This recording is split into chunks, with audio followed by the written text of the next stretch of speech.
여러분 추석 연휴 잘 보내셨습니까?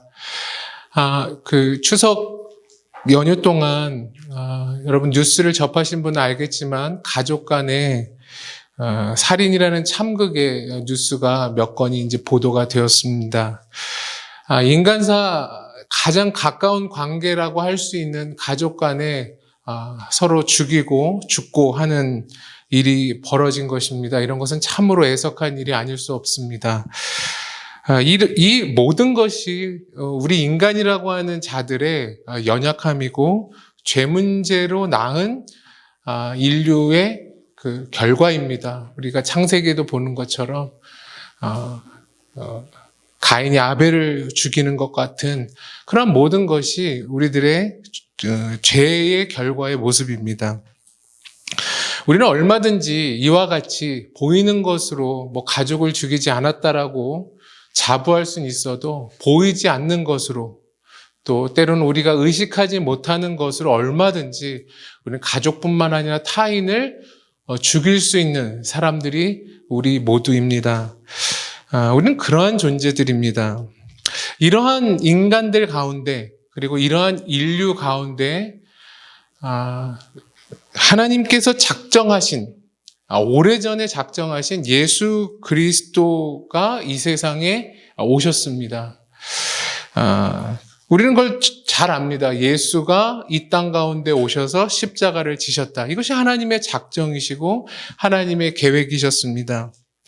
이런 예수의 죽음은 성경이 말하는 것처럼 궁극적이다 이렇게 말하고 유일한 희생 제사다라고 히브리서는 이야기합니다. 요한은 이러한 하나님 되신 예수님의 죽으심을 가리켜 오늘 본문 가운데 온 세상을 위한 화목 제물이다 이렇게 요한은 증거합니다. 인간의 죄값에 대한 하나님의 대속, 그러니까 값을 대신 지불하신 이 사건으로 그 덕을 입은 사람들을 가리켜 이제 생명이 임했다 이렇게 얘기를 하고 그들이 빛 가운데 거할 수 있게 되었다 이렇게 성경은 이야기하는 것입니다. 이것을 성경은 이제 구원이라고 말하는 것입니다. 우리 모두가 예수 그리스도의 은덕을 입고 비로소 생명을 가져 빛 가운데 거하게 된 것, 이걸 이제 구원이라고 보통은 이야기를 하는데, 우리가 이제 한국 사회 가운데서 계속적으로 신앙생활을 할 때 우리가 정신을 차리고 있지 않으면 많은 부분 이제 구원이라고 하는 것이 이제 천국 간다 정도로만 우리는 한계를 끊임없이 짓는 것 같습니다. 하지만 우리가 성경을 통해서 깨달은 것은 물론 천국을 가고 엄밀히 말하면 하나님 나라가 이 땅 가운데 도래한다라고 하는 것이 더 바람직한 이야기일 텐데 잘 모르는 그 막연함에 많은 분들이 생업을 다 포기하고 열정적으로 십자가 매거나 적극적으로 구원은 이제 천국 가는 것 그냥 그 정도의 개념으로 그냥 이해하여서 보통 그런 분들의 이제 수준처럼 우리 모두가 다 사실 생각합니다. 별반 다르지 않습니다. 우리가 명동 지나다니는 사람들 길거리 지나가고 지하철에서 전도하는 분보다 우리가 괜찮다라고 스스로 자의할지는 모르겠으나 우리나 그분들이나 별로 하나님 나라에 대한 이해는 다르지 않습니다. 그러나 성경은 훨씬 이 개념보다 구원이라고 말한다라고 하는 것은 훨씬 개념이 크다라고 하는 것을 끊임없이 여러 곳에서 우리 모두에게 이야기를 해 줍니다. 그것이 이제 지난주에도 말씀드린 것처럼 구원이라고 하는 것을 이제 포괄할 수 있는 좀 큰 개념은 다만 천국 간다. 이건 그냥 지엽적인 것이고 하나 이제 결과적인 의미라면 근본적이고 좀 더 이 모든 것을 아우를 수 있는 구원의 개념은 그것입니다. 예수 그리스도를 통한 성부 하나님과의 화목입니다. CCC맨들은 끊임없이 손가락 들면서 샬롬이라고 외쳤지만 그 샬롬이 우리 가운데 그 의미를 부여하는 바는 구원인 것이죠. 예수를 통한 성부 하나님과의 화목, 화평, 이것이 이제 구원을 아우를 수 있는 큰 개념인 것입니다. 그러니까 천국 간다 이거보다 훨씬 크지요. 천국 간다보다 훨씬 큰 것입니다. 우리 모두는 서두에도 말씀드린 것처럼 죄로 인해서 성부 하나님과의 관계가 끊어지게 되었습니다. 그러한 인류에게 오늘 본문은 대언자가 계시다 이렇게 얘기합니다. 밑에 이제 좀 주석을 보면 보혜사라고 이야기하죠. 돕는 자다, 중보자다, 이게 다 같은 말입니다. 가운데에서 우리를 도우시고 중보하시고 함께 하시는 분이 계신데 그분은 예수 그리스도다라고 요한은 이야기합니다. 그렇기 때문에 죄로 인해 성부 하나님과 멀어졌던 인류는 이 예수 그리스도의 은혜를 입어야 한다. 그리고 그 은혜를 입는 게 구원이고 구원받은 자는 그분이 제시하신 길을 따라가야 된다. 이것이 요한이 증거하는 구원일 뿐만 아니라 성경이 이야기하고 있는 구원의 내용입니다. 결국 예수님께서 이 세상에 오신 이유는 성경이 창세기에 말하고 있는 창조의 질서를 회복하는 것입니다. 그러니까 성부 하나님께서 삼위일체 되신 하나님께서 인류를 처음에 창조하셨듯이, 그러니까 창조 때는 그 이유가 있었을 거 아니에요. 그러니까 만물과 그 만물 안에 있는 피조물들 그리고 인간들 안에는 하나님의 창조의 목적이 있는데 그러한 것이 예수를 통해서 새로운 창조가 다시금 거듭된 것입니다. 그러니까 구원받는다 이 말은 하나님의 그 창조의 질서를 회복하는 거예요. 그게 뭐겠습니까? 하나님께서 아담에게 그러하셨듯이 창세기에 나온 것처럼 에녹과 하셨듯이 관계하시고 교제하시고 동행하신 것. 그것이 하나님께서 처음에 창조하셨던 그 목적인 것이죠. 여러분이 이제 자녀를 낳은 것처럼 그러니까 낳고 그만이 아니라 낳고 나서 자녀와 눈 마주치고 돌보고 교제하고 교류하는 것처럼 그것이 하나님께서 생명을 낳는 목적이었다라고 얘기합니다.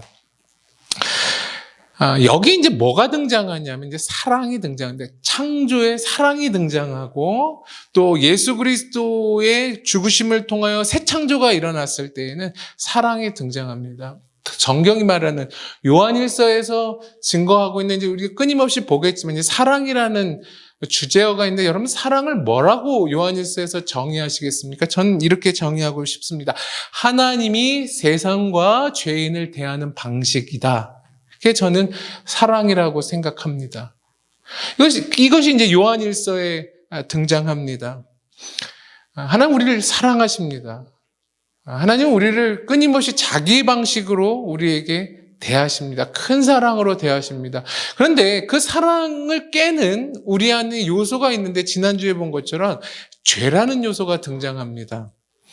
그래서 우리가 모두가 죄 가운데서 구원을 받습니다. 근데 죄 가운데서 구원을 받는다 이 말은 무슨 말이냐면 죄가 일어나면 늘 벌어지는 일이 뭐냐면 관계가 깨집니다.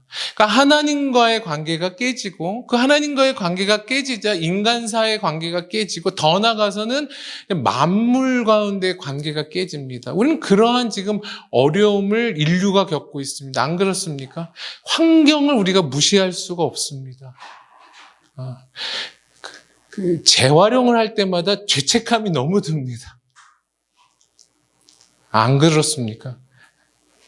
이러다 큰일 나겠구나. 우리 눈에 지금 쓰레기가 안 보여서 그렇지 우리 다음 세대들에 대해서는 여러분 뭐 다음 세대를 교회가 살리자 이렇게 얘기하잖아요. 여러분 환경 정리만 잘하셔도 다음 세대를 위해 우리 큰일 하는 겁니다. 그러니까 우리 모든 관계 안에 죄가 들어오면 하나님과의 관계가 깨지고 인간들의 관계가 깨지고 더 나아가서는 만물, 자연과의 피조물과의 관계가 깨지는 것입니다. 이 모든 관계를 깨는 것이 죄인 것입니다.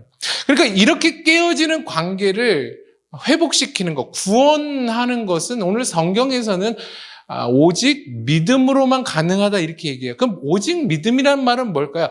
나 그리고 인간, 인류 안에 있지 않다 그 말인 거지. 오직 믿음이라고 하는 건 우리들 밖에 있다 이런 뜻인 것입니다. 그러니까 구원은 어디서부터 들어오는 거예요? 인간사 안에 일어나지 않습니다. 여러분 정치가 우리를 구원하지 않습니다. 경제적이면 우리 잘 살 것 같지 않나요? 그렇지 않습니다. 우리 안에 사실은 구원은 없습니다. 구원은 우리 밖에서부터 안으로 들어오는 겁니다.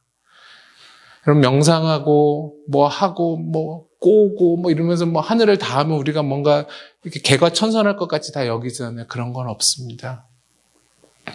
조두순이 이제 출소한다고 다들 긴장하잖아요. 저 절대 범하지 않겠습니다. 우리 인간을 믿을 수 없습니다. 하나님으로부터, 밖으로부터만 변화는 가능한 것입니다. 이게 오직 믿음으로라는 거죠. 그러니까 우리들 밖에, 인류 밖에, 인간사 밖으로부터 오시는 분, 그게 누구죠?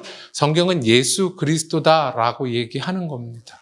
그러니까 예수 밖에 인류와 인간과 죄인을 구원할 방법은 이 세상에 존재하지 않습니다. 철학자가 바꾸지 않습니다. 경제인이 세상을 바꾸지 않습니다. 테슬라가 우리를 바꾸지 않습니다.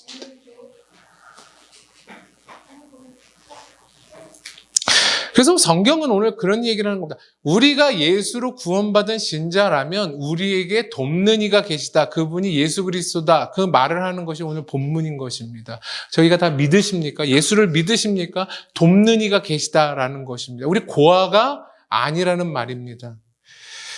근데 오늘 성경은 뭐라고 얘기하냐면 우리에게 2장 1절에 죄를 범하여도 이런 말이 나옵니다. 하나님께서 우리 모두에게 죄를 범하지 않기를 소원하십니다. 구원받은 자로서 죄 짓지 않기를 바라는데 우리가 거기에 자유롭지 않습니다. 하지만 죄를 범하여도라는 말은 뭐냐면 너희 모두에게 기회의 근거가 있다 이 말인 겁니다. 그러니까 우리 모두에게 하나님이 원하시는 바는 죄 짓지 않기를 바란다라는 것이죠. 하나님과 우리 사이에, 인간들 사이에, 만물 사이에 죄 짓지 않기를 바란다. 그 마음은 있지만 우리 연약함을 아시기에 주님은 뭐라고 얘기하시냐면 너희들의 그래도 기회가 늘 있다 이렇게 말씀하시는 겁니다. 신자라고 하는 자들이 구원받았다고 하면 우리 모두가 구원받았다고 확신한다면 성경은 우리에게 하나님께서 사랑을 요청하십니다. 너희가 나의 은혜를 받고 구원받았다고 믿느냐? 그렇다면 내가 너에게 사랑을 요청한다. 그걸 이제 성경에서는 다른 말로 계명을 지키라는 말로 나옵니다. 이게 구원받은 자의 모습이다. 계명을 지켜라. 사랑을 요청받습니다. 그렇다면 그걸 요청받는 사람은 무엇으로 반응해야 될까요? 순종으로 반응해야 합니다. 그러니까 하나님은 계명을 지키라는 사랑을 요청하시고 우리는 순종으로 반응합니다. 근데 그 사이에서 어떤 일이 벌어집니까? 우리의 연약함과 우리의 죄성 때문에, 여전히 있는 죄성 때문에 잘 이것을 지키지 못하는 우리들의 모습을 보게 됩니다. 출애굽기 20장에 우리가 잘 아는 것처럼 뭐가 등장합니까? 10계명 주시는 게 등장합니다. 그 전까지는 법이 없었습니다. 법이 없다고 해서 여러분 사람들이 죄를 짓지 않았습니까? 아담 이래 모든 사람들이 다 죄를 졌잖아요. 그러나 법은 모세 시대에 비로소 주어집니다. 지금도 한국 사회를 보면 죄를 지었는데 법으로 처벌할 규정이 없어서 사람을 정죄하지 못하는 요소가 많이 있지 않습니까? 마찬가지로 인간은 늘 법이 없어도 죄를 지었다 이겁니다. 그런데 비로소 출애굽기 20장에 모세를 통하여 하나님께서 법령을 주십니다. 계명을 주십니다. 그거 우리가 잘 아는 10계명입니다. 1에서부터 4는 하나님을 위한 계명이고 5에서부터 6까지 10계명은 이웃을 위한 계명입니다. 그렇게 계명을 주십니다. 이것을 마태복음에는 예수님께서 22장 34절에서 40절에서 이렇게 이야기하십니다. 제가 읽어드릴게요. 예수께서 사두개인들로 대답할 수 없게 하셨다 함을 바리새인들이 듣고 모였는데 그 중에 한 율법사가 예수를 시험하여 묻되 선생님, 율법 중에서 어느 계명이 크니이까? 예수께서 이르시되 내 마음을 다하고 목숨을 다하고 뜻을 다하여 주 너의 하나님을 사랑하라 하셨으니 이것이 크고 첫째 되는 계명이요 둘째도 그와 같으니 내 이웃을 내 자신과 같이 사랑하라 하셨으니 이 두 계명이 온 율법과 선지자의 강령이니라. 이렇게 예수님께서 이야기하십니다. 출애굽기 때 모세를 통하여 주신 10가지 계명을 유대인들은 613가지로 더 세분화해서 나눴어요. 그런데 바리새인이 오늘 등장하는 바리새인은 예수를 시험하려고 이 수많은 계명 중에 600가지 넘는 계명뿐만 아니라 그 근본되는 10가지 계명 중에 뭐가 제일 중요합니까? 라고 물어봐요. 그래서 예수님은 아주 간단하게 말씀하셨죠. 가장 중요한 계명은 하나님을 사랑하는 것이고 두 번째 계명은 이웃을 사랑하는 것이다. 이렇게 심플하게 말씀하세요. 둘 다 뭐예요? 사랑에 관계된 거예요. 그러니까 그래서 오늘 본문은 뭐라고 얘기했냐면 이 두 계명이 온 율법과 선지자, 그러니까 구약이 이야기하고 있는 모든 거에 대한 강령, 큰 줄기라는 말이죠. 핵심이라는 말이에요. 그러니까 구약을 꾹 짜면 심플하게 두 가지가 나온다. 구약을 짜면 그게 뭐냐면 하나님 사랑과 이웃 사랑이다 이 말하는 거죠. 결국 뭐에 대한 얘기하는 거죠? 사랑에 대한 이야기하는 거다 이렇게 얘기하시는 겁니다.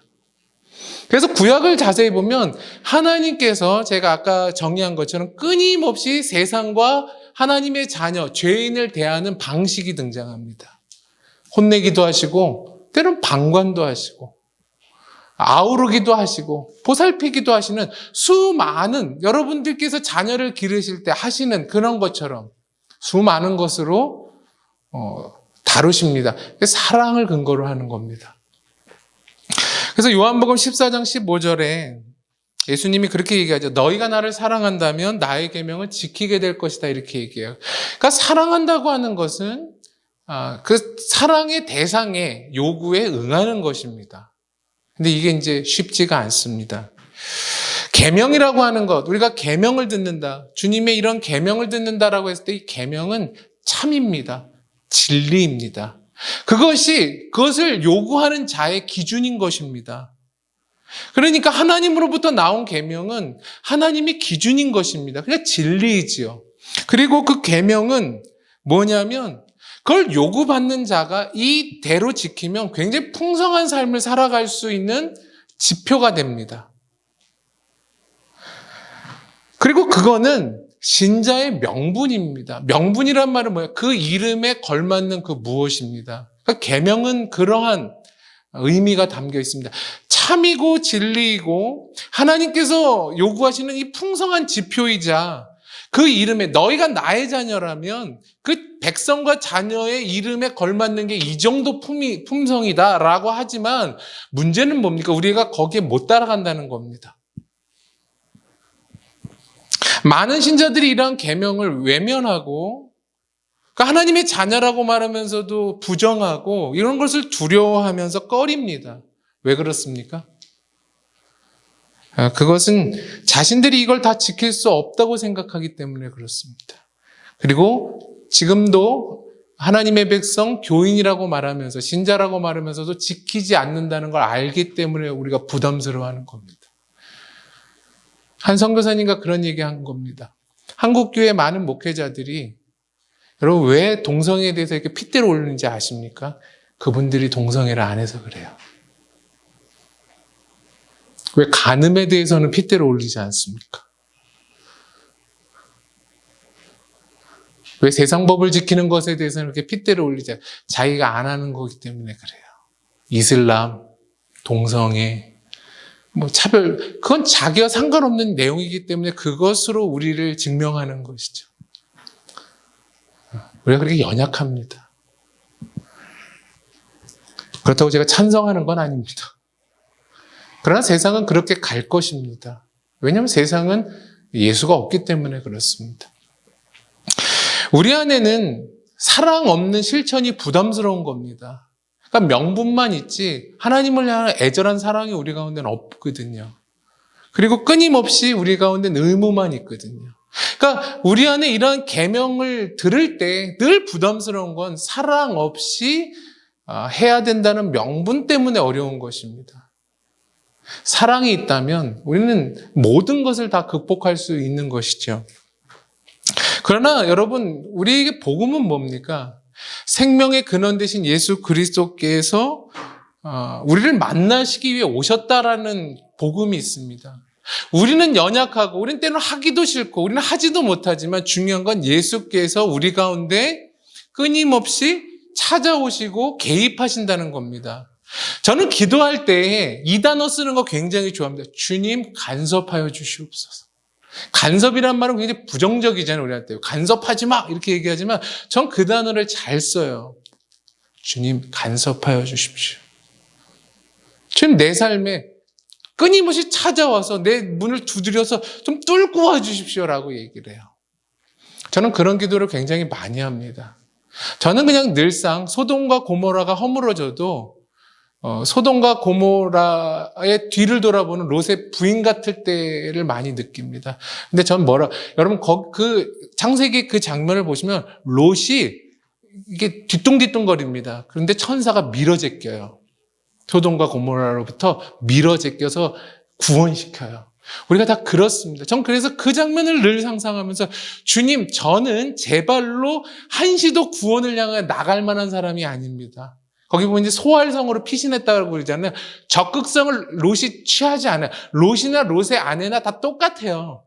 둘 다 소돔과 고모라에 안주하고 뒤돌아볼 수밖에 없는 자인데 롯은 천사가 밀어요. 전 그렇게 기도해요. 주님, 내 삶을 간섭하셔서 저는 한 발짝도 옮기지 못하지만 내 등을 밀어주십시오. 간섭하여 주십시오. 그걸 뭘 알아요? 주님이 더 옳다는 걸 우리는 알거든요. 그렇기 때문에 계명을 요구받지만 하나도 할 수 없는 우리들 자신. 그래서 그저 자포자기하고 체념할 것이 아니라 주님, 롯에게 찾아오신 것처럼 우리 개인에게 찾아오셔서 간섭하여 등이라도 미셔서 주님이 성육신한 것처럼 나를 끊임없이 그 사랑의 자리로 나를 계속해서 밀쳐달라고 하는 간구가 필요하다라고 하는 것입니다. 그것을 이제 빌립보서에서는 어떻게 이야기하는가 우리 한번 보겠습니다. 빌립보서 2장 1절입니다.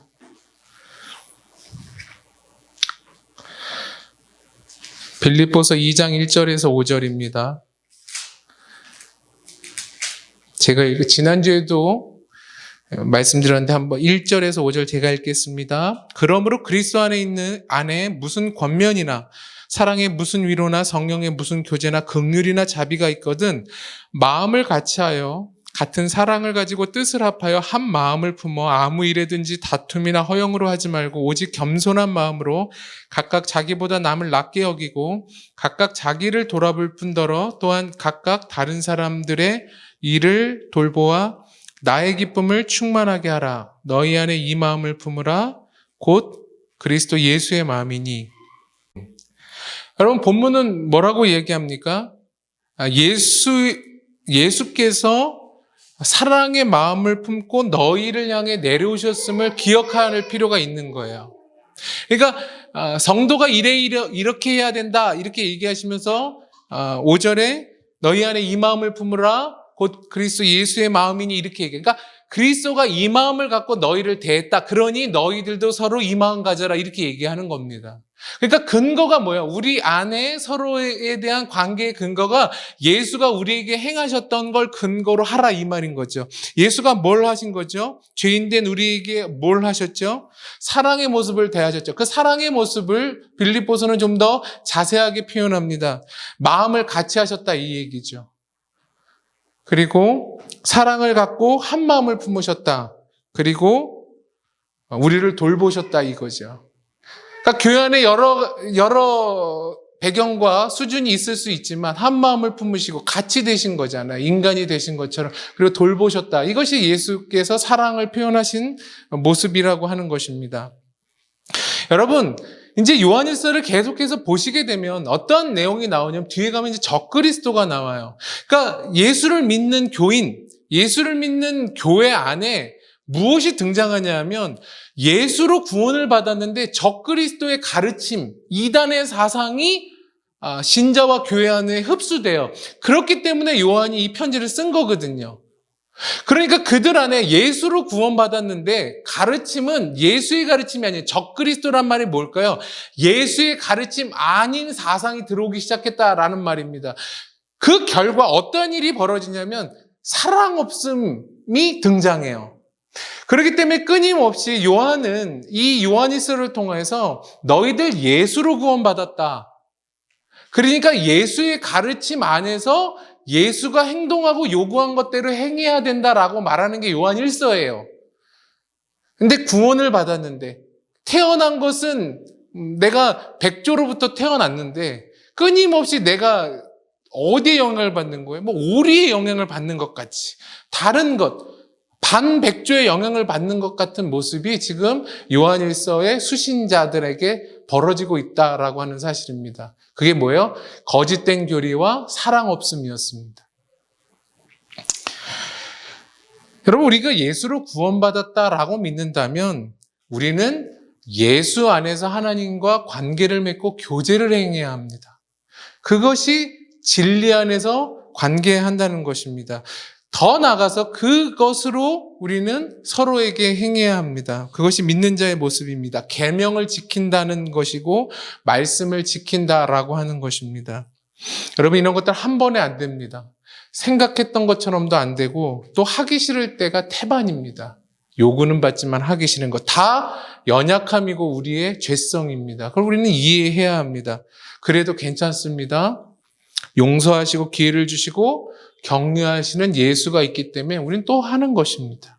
우리가 하나님에게 했던 끊임없이 하나님께 못하는 것처럼 우리가 서로에게 끊임없이 또 잘하면 됩니다. 예수를 믿어 모인 공동체는 앞선 사람도 있습니다. 여러 부분에. 뒤처진 사람도 있습니다. 사실입니다. 그리고 좌도 있고 우도 있습니다. 그러니까 열정적으로 해서 예수 믿는 사람도 있고 그러니까 이해가 되어야만 예수 믿는 사람들도 있는 것입니다. 그게 교회 안에 다 있습니다. 또 어떤 사람은 가진 자가 있습니다. 여러모로 뭐 경제적인 것부터 여러 능력까지 가진 자가 있고 없는 자가 있습니다. 그렇게 하나님은 불러서 교회라고 하는 공동체를 만드십니다. 이것을 예수 안에서 다 아우르는 게 사실은 교회인데 우리의 연약함 때문에 이게 쉽지가 사실은 않습니다. 그렇다면 늘 이렇게 앞서고 갖고 또 뒷서거니 좀 못 갖고 뭐 이런 사람들이 다 모여 있을 때 우리가 예수 안에서 하나님께서 이 모든 걸 아우르실 때에는 서로가 보통 대하는 방식이 달라야 합니다. 뭐냐 하면 가진 자 앞선 자는 늘 뭐냐면 여유가 있고 넉넉해야 합니다. 그리고 없는 자, 가지지 못한 사람, 좀 뒤처진 사람은 교회 안에서 늘 어떻게 해야 되면 겸손해야 합니다. 겸손해야 된다는 건 뭐예요? 주면 받을 줄도 알아야 됩니다. 근데 그게 늘 되지 않으니까. 사회와 똑같습니다. 세상은 몇 퍼센트의 부자들이 세상의 모든 경제의 절반 이상을 갖고 있는 것입니다. 죽을 때까지가 아니라 평생 몇 대에 걸쳐도 쓰지 못할 돈을 한 사람이 독식을 하고 있는 것이죠. 그러면서 그들은 이제 베풀지 않습니다. 쌀을 태평양에 갖다 버려도 힘든 나라에 주지 않습니다. 세상은 그렇습니다. 가져도 넉넉하지 않습니다. 없는 자는 어떡할까요? 우리는 늘 도끼를 품고 있죠. 없는 자는 있는 자들에게 겸손하지 않습니다. 그러니까 서로 늘 대척해 있는 것입니다. 그런 모습이 교회 안에도 얼마든지 있는 것입니다. 있는 자는 메꿔줘야 되고 없는 자는 메꿔주는 자를 칭송해야 합니다. 나라고 자존심 없는 줄 알아? 내가 그지야? 왜 날 줘? 이렇게 해서는 안 됩니다. 그렇게 없는 자는 가진 자들이 인색한 것과 동일합니다. 그러니까 예수 안에서 이 모든 게 아우른다는 건 뭐예요? 그래서 초대교회 어떤 일이 있었습니까? 가진 자가 가진 것을 이렇게 내놨잖아요. 그래서 없는 자에게 이게 베풀어진 것이죠. 그건 공산주의가 아닌 것입니다. 성령의 감동으로 기꺼이 자발적으로 예수 안에서 그렇게 행한 것입니다. 이게 교회인 것이죠. 근데 이제 그런 모습을 갖기가 어려운 것입니다. 사회생활 하듯 수준 맞는 사람끼리 하고 싶은 겁니다. 커뮤니케이션을 이루고 싶은 것이죠. 있는 자의 교회, 또 없는 자의 교회, 백인의 교회, 흑인의 교회가 나뉘어지게 되는 것입니다. 교회는 그게 이제 우리의 뭐죠? 한계고 연약함입니다. 마지막 에베소서의 말씀을 통해서 오늘 말씀을 맺고 싶습니다. 에베소서 4장으로 한번 가보겠습니다. 에베소서 4장 25절. 에베소서 4장 25절. 한 절만 읽어볼까요? 25절 같이 시작. 그런즉 거짓을 버리고 각각 그 이웃과 더불어 참된 것을 말하라. 이는 우리가 서로 지체가 됨이라. 바울 사도는 그렇게 얘기하죠. 각각 이웃과 참된 것을 말할 때 거짓을 버리라 라고 얘기합니다. 거짓은 뭘까요? 거짓은 관계 안에 예수를 두지 않는 것입니다. 하나님과 우리 사이, 나와 교회 지체 사이, 나와 세상 사이에 예수를 두지 않는 것, 그걸 거짓이라고 말하는 겁니다. 에베소서 4장 31절부터 5장 2절까지 제가 읽을게요. 그 관계 안에 어떻게 해야 되냐면 31절 너희는 모든 악독과 노함과 분냄과 떠드는 것과 비방하는 것을 모든 악의와 함께 버리고 서로 친절하게 하며 불쌍히 여기며 서로 용서하기를 하나님이 그리스도 안에서 너희를 용서하신과 같이 하라. 그러므로 사랑을 받는 자녀같이 너희는 하나님을 본받는 자가 되고 그리스도께서 너희를 사랑하신 것 같이 너희도 사랑 가운데서 행하라. 그는 우리를 위하여 자신을 버리사 향기로운 제물과 희생 제물로 하나님께 드리셨느니라. 아멘. 사랑을 다시 한번 정의하겠습니다. 하나님이 세상과 죄인을 대하는 방식이 사랑이라고 했습니다. 오늘 본문에서 뭐라고 얘기할까요? 누가 하나님을 본받는 자일까? 누가 사랑을 행하는 자가 될까라고 얘기할 때 오늘 에베소서 말씀에서는 하나님의 사랑을 받은 자녀가 사랑을 행하고 하나님을 본받는 자가 될 것이다. 그렇게 얘기합니다. 그래서 인간사 동일한 법칙이 뭐냐면 사랑을 많이 받은 자가 사랑을 해요. 이것이 인격체 안에 벌어지는 하나님의 자연적인 섭리입니다. 그러니까 어릴 때, 태어났을 때부터 그 유아기 때 충분한 사랑을 받은 사람이 커서도 경계도 별로 없고 많은 사람한테 많은 마음이 열려 있고 사랑을 더 많이 받고 사랑을 행해 주는 사람으로 큽니다. 근데 어릴 때 그렇게 사랑을 받지 못한 고아 같은 사람은 보통 늘 사람들을 경계하고 부정적으로 바라볼 수 있는 케이스가 큰 것이죠. 그러니까 유아기 때, 어릴 때 부모의 사랑이 굉장히 중요하다는 거 우리가 모두가 알고 있지 않습니까? 하나님과의 관계에서도 마찬가지입니다. 우리가 왜 힘들까요? 의무감만 있는 것이죠. 실천이 왜 없는 것이죠. 우리 안에 뭐가 없으니까 그 하나님으로부터의 충만한 사랑의 그 관계와 교제 안으로 늘 들어가지 않고 어느 순간 느닷없이 성도가 되었는데 하라는 것만 너무너무 많은 겁니다. 그러니까 우리는 애초에 힘든 거죠. 사랑의 동기를 갖고 해야 됩니다. 신혼 때는 그런 게 이제 충분하지 않습니까? 근데 1년, 2년, 5년, 10년이 지나면 그런 마음은 어디 간지를 모르지 않습니까? 왜 그렇습니까? 사랑의 동기가 이제 되지 않는 것입니다.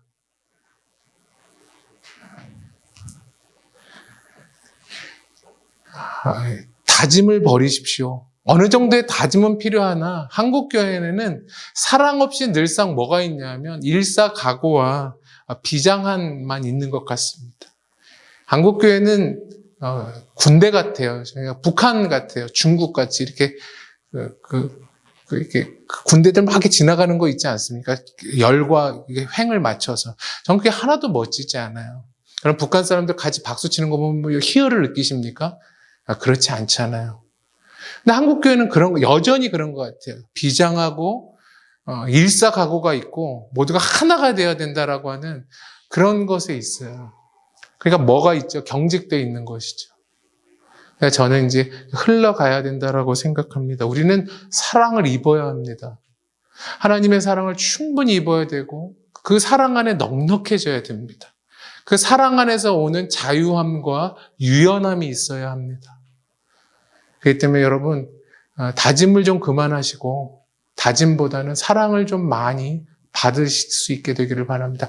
은혜가 끊임없이 예수를 통해 우리 가운데 옵니다.